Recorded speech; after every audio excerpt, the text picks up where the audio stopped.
28 August 2026 ला शुक्रवारी रक्षाबंधन आहे आणि याच दिवशी चंद्रग्रहण सुद्धा आलेलं आहे। तर तुमच्या मनात बरेच प्रश्न आहेत, जसे की चंद्रग्रहण याच्या वेळा काय आहे, भारतात दिसणार आहे का, चंद्रग्रहण पाळायचं आहे का, गर्भवतींनी पाळायचं आहे का, रक्षाबंधन साजरं करू शकतो का, रक्षाबंधनाचा मुहूर्त काय आहे आणि रक्षाबंधन गर्भवती साजरा करू शकतात का, या सगळ्या प्रश्नांची उत्तरं तुम्हाला मी या व्हिडिओमध्ये देणार आहे। 28 ऑगस्ट 2026 जे चंद्रग्रहण आहे हे सकाळी 6:53 सुरू होणार आहे भारतीय प्रमाण वेळेनुसार। याचा सर्वोच्च बिंदू म्हणजे ग्रहणाचा मध्य हा त्या दिवशी 9:43 असणार आहे आणि ग्रहण समाप्ती दुपारी 12:32 होणार आहे। म्हणजे हा एकूण 5 तास 38 मिनिटांचा कालावधी आहे, सकाळी 6:53 पासून ते दुपारी 12:32 पर्यंत।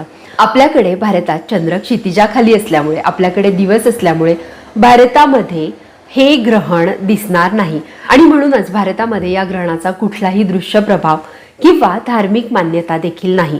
म्हणून या दिवशी तुम्ही रक्षाबंधन साजरं करू शकता।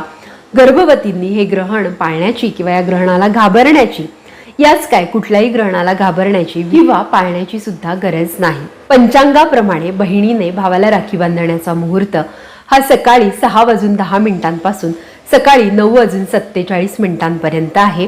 या कालावधीमध्ये ग्रहण चालू असतानाही तुम्ही राखी बांधू शकता, परंतु तुमच्या कुटुंबात ग्रहणाला खूप जास्त मान्यता असेल, तुम्ही कठोर नियम ग्रहणाचे पाळत असाल तर ग्रहण सुरू होण्यापूर्वी किंवा ग्रहण संपल्यानंतर, भारतीय वेळेनुसार 12:32 ग्रहण संपतं, हे संपल्यानंतर देखील तुम्ही रक्षाबंधन साजरं करू शकता। या ग्रहणाला आपल्या इकडे काहीही धार्मिक मान्यता नाही, त्यामुळे गर्भवतींनी किंवा इतर कुणीही हे ग्रहण पाळण्याची आवश्यकता नाही आणि गर्भवती सुद्धा भावाला राखी बांधू शकतात। या ग्रहणाचे नियम आपल्या इथे मान्य नाही।